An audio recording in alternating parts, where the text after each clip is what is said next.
Oh, again, YouTube users. I just got done doing a review on the Hellion. All the upgrades. I hadn't done a video in probably about 3 months. I got a new vehicle.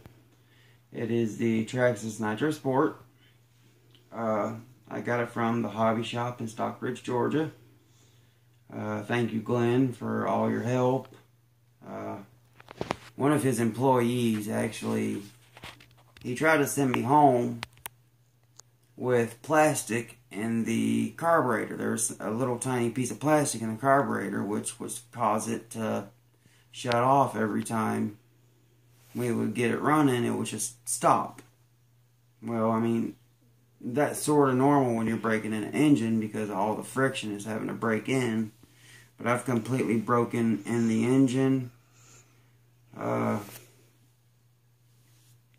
I basically did a regular break-in procedure, not going over half throttle and doing 5 to 10 tanks and never going over half throttle and never letting the engine get above about 220, 230 degrees.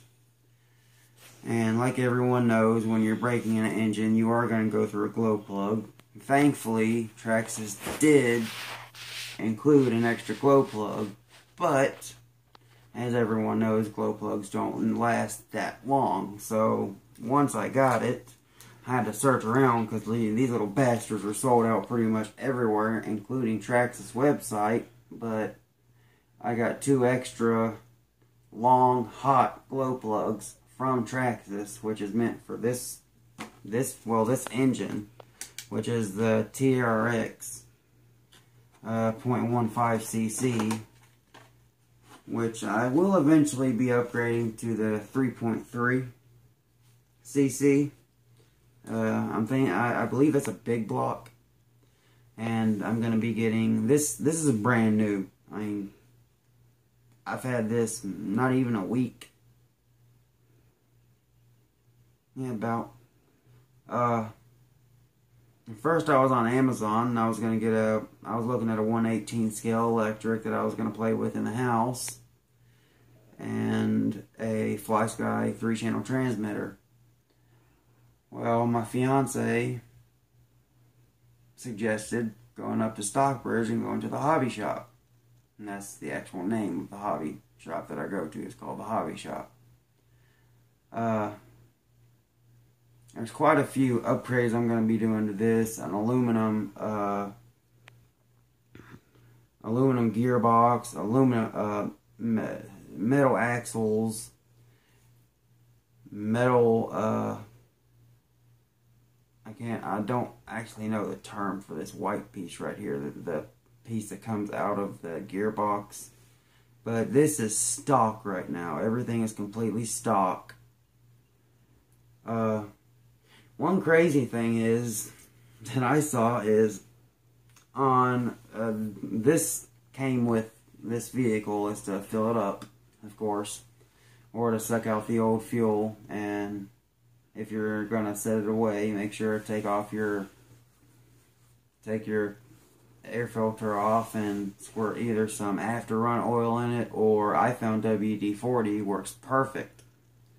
And just take the glow plug out, put a rag over it, and just do enough squirts until the rag, you don't put it over it, I found you put the rag all the way down to the glow plug hole, and once it starts getting saturated with the oil, you know then, okay, there's oil in the engine now, everything is protected and lubricated. Because one thing about methanol and nitromethane is it is very hygroscopic, meaning it will absorb humidity, absorb water. So that's one thing you have to make sure that you do with these, is make sure that if it's going to sit for overnight, a couple days, get all the fuel out of the engine, and either use some type of after run oil, or like I said, I found WD-40 works perfect. The hardest thing I found about this is keeping the damn thing idling. It's tough as hell. But there is a screw at the very, it's hard as hell to see, but basically,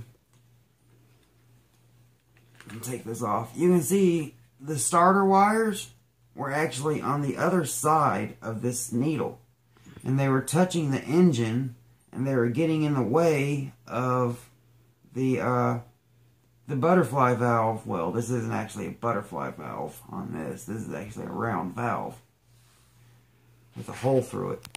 But the carburetor valve that lets the air in and mixes with the fuel, this red wire was actually stopping this from completely closing.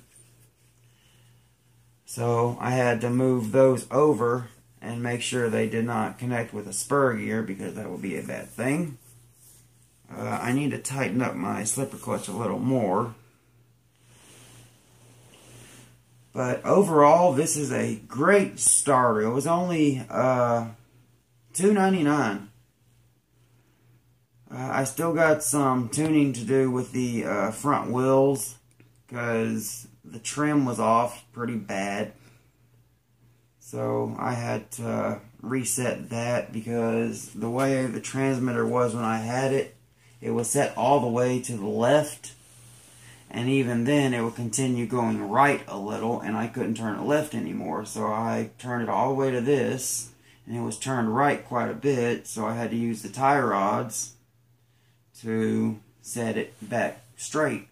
And this one actually needs tightening, and to do that, there is no, most of these have a little nut looking piece, but for the tie rods you just need a pair of pliers and just grab it,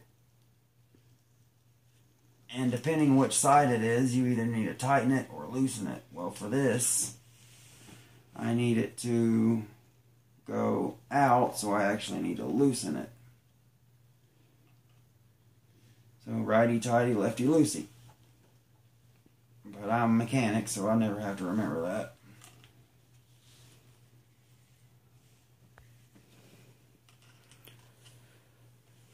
So, as you can see, I'm actually doing that right now.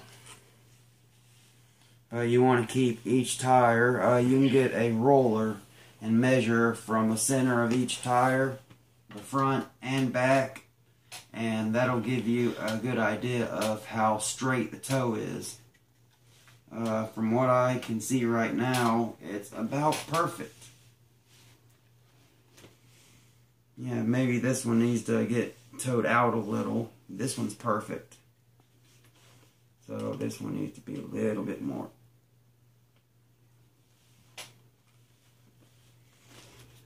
There we go. So now it'll be running straight, and I'll have some trim to work with now, which I did not have.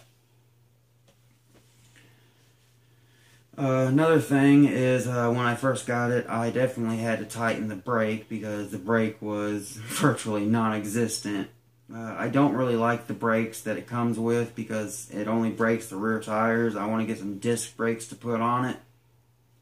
I don't know where I would mount the solenoids or anything. I'm not exactly sure how disc brakes work on these things yet. I'm still learning quite a bit about RC vehicles, because I've only been into this since February 1st of this year. But so far I have I have my DJI Phantom, a Hobby Zone Delta Ray, a Hellion Dominus, and now a Traxxas Nitro Sport. My favorites I have found are helicopters, and of course, probably my most favorite is ground, because I love speed. I've always enjoyed driving fast, racing. I had a Camaro that I raced, but I ended up blowing the engine up in that, and it was like, oh, what the hell, I'm not going to continue spending money on a car that's just falling apart. So, ended up selling that, and I've gotten quite a bit into this, but thankfully for this, compared to the Dominus, the parts for this are a hell of a lot cheaper, because they're a lot more abundant. But this is just a two-wheel drive. My Dominus is four-wheel drive, but it's also electric. This is nitro, as you can tell by the cooling head. But I will be doing another video with it actually running. It's a little early in my neighborhood right now, and I have homeowners association around here, and I can actually get in trouble for running it too early. But overall, I'm very happy with this vehicle.